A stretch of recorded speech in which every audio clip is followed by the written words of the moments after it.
আগামী বছর রাজ্যে বিধানসভা নির্বাচন, সে নিয়ে রীতিমতো প্রস্তুতি শুরু করে দিয়েছে বিভিন্ন রাজনৈতিক দল। এরই মধ্যে ঘটে যাচ্ছে বিভিন্ন রাজনৈতিক উত্তেজনার খবর। এবার সমবায় নির্বাচনের মনোনয়ন পেশ করাকে কেন্দ্র করে উত্তেজনা ছড়িয়েছে। ঘটনাস্থল দক্ষিণ 24 পরগনার গোসাবা।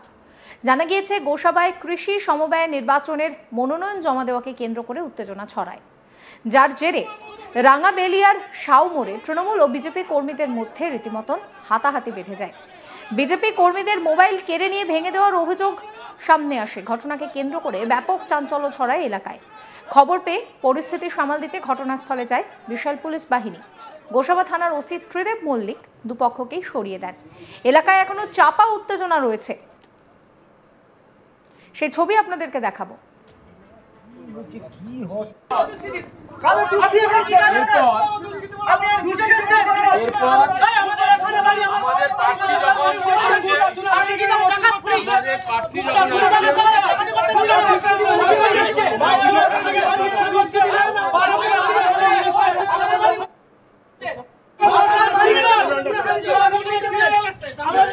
দুর্নীতি মানে কি ওরা খালি দেখে কি করতে আসছেন ও সন্ত্রাসী মানে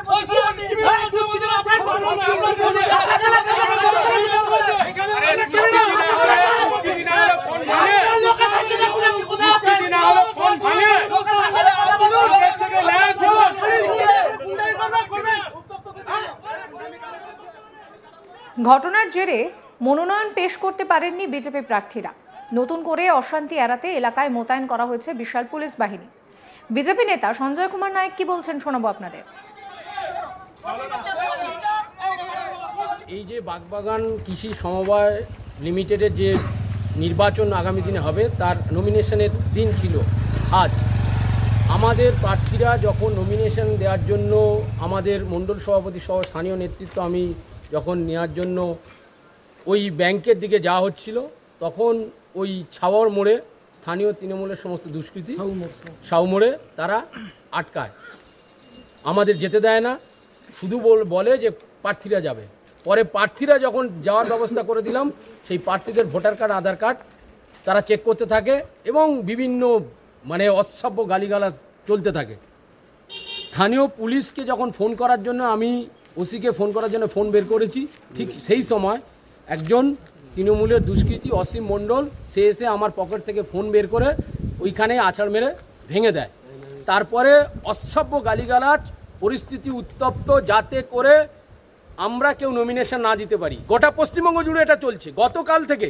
এই সমবায় নির্বাচন নিয়ে স্থানীয় টিএমসির যে মুসলিম, সে আমাদের ক্যান্ডিডেটকে বাড়ি বাড়ি গিয়ে হুমকি দিচ্ছে, খুন করে দেবে, মার্ডার করে দেবে, লুট করে দেবে, সব শেষ করে দেবে। আর আজকে সচককে মেয়েদেরকে দিয়েও করছে। আমাদের পলাশ, তাকেও প্রাণনাশের হুমকি দিয়েছে। যে ভাষা ওখানে প্রয়োগ হয়েছে, স্থানীয় পুলিশ বাহিনী এসে পরিস্থিতি সামাল দিয়েছে। কিন্তু যে ভয়াবহ পরিস্থিতি আমাদের বিরোধী দলনেতা বারবার বলছে, 356 ছাড়া, 356 রাষ্ট্রপতি শাসন ছাড়া কোনো নির্বাচন সম্ভব নয়, সেটা আরেকবার গোসাবার মাটিতে, রাঙ্গাবেলের মাটিতে আরেকবার প্রমাণিত হচ্ছে। আমরা কেউ এখানে সুরক্ষিত নই। প্রশাসনকে ফোন তিনি উদ্ধার করেছেন, কিন্তু গতকাল থেকে পরিস্থিতি, আগামী দিনে ওই পরিস্থিতি হবে যাতে আমাদের প্রার্থীরা কেউ নমিনেশন না দিতে পারে। নমিনেশন যেখানে দেওয়া হবে সেখানেও দুষ্কৃতীরা 2-3টে করে ব্যারিকেড করে রেখেছে। আজকে কি আপনারা নমিনেশন জমা দিতে পেরেছেন? কেউ জমা দিতে পারেনি। এই পরিস্থিতিতে আমাদের সবাইকে আটকানো হয়েছে, মারধরে হুমকি দেওয়া হয়েছে, আমার ফোন ভেঙে দেওয়া হয়েছে। এখনো কেউ কিছু করতে পারেনি, কোনো নমিনেশন করতে পারেনি। যদিও বিজেপির অভিযোগ মানতে নারাজ তৃণমূল, তাদের পাল্টা দাবি বিজেপি জোর করে ওই জায়গায় উত্তেজনা তৈরি করেছে। পঞ্চায়েত সদস্য দেবপ্রসাদ সরকার কি বলছেন শোনাবো। ওরা যে অভিযোগটা করেছে ওটা ভিত্তিহীন। বাগবাগান কোঅপারেটিভ ব্যাংক নিয়ম অনুসারে যে সমস্ত ক্যান্ডিডেট এবং ভোটার তারা তো নিশ্চিতভাবে যাবে। যেটা যে মোবাইল থেকে শুরু করে যে কথাগুলো বলছে ওটা একদমই ভিত্তিহীন। আমাদের গোসাবা থানার ওসি সাহেবের উনি আছেন, উনি সবটাই দেখেছেন এবং দুষ্কৃতীদের এনে বাইরে থেকে বিজেপির আশ্রিত দুষ্কৃতীদের নিয়ে এখানে একটা গোলমাল পাকানোর চেষ্টা চলছে। এই আমাদের বক্তব্য হচ্ছে যারা ভোটার, যে সমস্ত ভোটার ক্যান্ডিডেট আছে তারাই যাক, হয়তো লোকজন গিয়ে ঝামেলা করে লাভ নেই, এটাই হচ্ছে মূল বিষয়। আপনাদের বক্তব্য বহিরাগতদের ঝামেলা পাকাচ্ছে? হ্যাঁ, কারা করছে এটা? বিজেপিরা বহিরাগত এক শ্রেণীর দুষ্কৃতীদের এনে এখানে ঝামেলা পাকানোর চেষ্টা চলছে। বিজেপির নেতৃত্বকে মারধরের যে অভিযোগ সেটা আপনারা মানছেন না? আদৌ করা হয়নি, সবটাই এখানে আছে, ওনারা দেখেছেন এবং গ্রামের মানুষও এখানে আছেন। এটা মিথ্যা প্রচার। এ নিয়ে কি বলছেন তৃণমূলের অঞ্চল সভাপতি তন্ময় মণ্ডল, শোনাবো। মস্তান গুন্ডা নিয়েছে বাগবাগান সমবায় সমিতির এখানে। ওই সঞ্জয় নায়ক মস্তানি বোমা মারবে বলছে, বন্দুক দিয়ে মারবে বলছে, গুলি করে দেবে বলছে। ওটা কে? ওটা সঞ্জয় নায়ক, বিজেপির কন্যা, তার ওই যে চুনাখালী বাড়ি। আচ্ছা, মানে হুমকি দিচ্ছে? হুমকি দিচ্ছে, সকাল থেকে সেখানে হুমকি দিচ্ছে। সেটা নিয়ে বিভিন্নভাবে ওনার সঙ্গে কথোপকথন হয়, ওনাকে সম্মান দিয়েও কথা বলা হয় যে আপনি এসছেন, আপনি যদি নেতৃত্ব, যারা ভোটার তারা যাবে, যারা নমিনেশন ওখানে দিতে যায় তারা যাবে, আমরা কোনো নেতৃত্ব ভোটার নই, আমরা যাব না। ওখানে শান্তিভাবে ভোট হয়, শান্তিপ্রিয়ভাবে ভোট হয়, সবটাই চেষ্টা করছি। আপনি যাবেন না, আপনি এখানে এসছেন, দাঁড়ান বা আমাদের সঙ্গে বসে চা খান, সবটাই ওনাকে বলা হয়েছে। উনি তখন থেকে হুমকি দিয়ে যাচ্ছে, বলে গুলি করে দেবো, মস্তানি ছাড়ি দেবো। আমরা কেউ মস্তান নই, গুন্ডা নেই, আমাদেরকে বারে বারে বলছে ক্রিমিনাল। আমাদের নামে কোনো ক্রিমিনাল কেস নেই, কোথাও দেখাতে পারবে না কোনো প্রেক্ষাপট। বিজেপি একটা অভিযোগ করছে, তাদের মোবাইল ভেঙে দিয়েছে, মারধর না, করেছে। ওটা আমরা দেখিনি, ওটা হতে পারে কিন্তু আমরা দেখিনি। আচ্ছা, না আপনারা জানেন না? আমরা কেউ দেখিনি।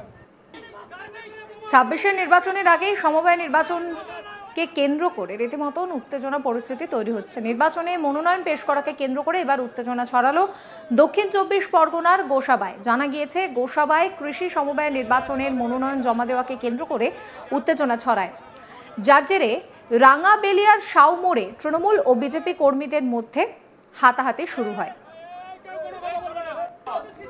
বিজেপির তরফে কি বলা হচ্ছে শোনাবো আপনাদের।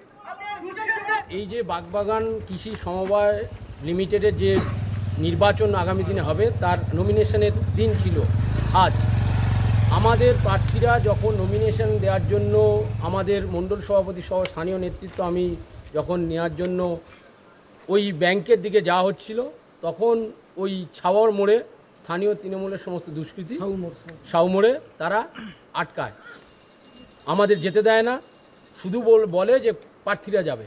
পরে প্রার্থীরা যখন যাওয়ার ব্যবস্থা করে দিলাম, সেই প্রার্থীদের ভোটার কার্ড, আধার কার্ড তারা চেক করতে থাকে এবং বিভিন্ন অসভ্য গালিগালাজ চলতে থাকে।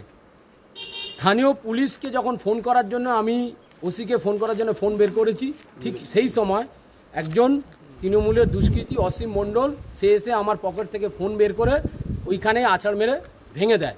তারপরে অসভ্য গালিগালাজ, পরিস্থিতি উত্তপ্ত, যাতে করে আমরা কেউ নমিনেশন না দিতে পারি। গোটা পশ্চিমবঙ্গ জুড়ে এটা চলছে। গতকাল থেকে এই সমবায় নির্বাচন নিয়ে স্থানীয় টিএমসির যে মুসলিম, সে আমাদের ক্যান্ডিডেটকে বাড়ি বাড়ি গিয়ে হুমকি দিচ্ছে, খুন করে দেবে, মার্ডার করে দেবে, লুট করে দেবে সব। সমস্ত খবরের আপডেটের জন্য আপনাদের নজর থাকুক আজ তাক বাংলা। চ্যানেলটিকে সাবস্ক্রাইব করবেন, নোটিফিকেশন পেতে বেল আইকনে ক্লিক করবেন, ফলো করতে ভুলবেন না আজ তাক বাংলার হোয়াটসঅ্যাপ চ্যানেলও।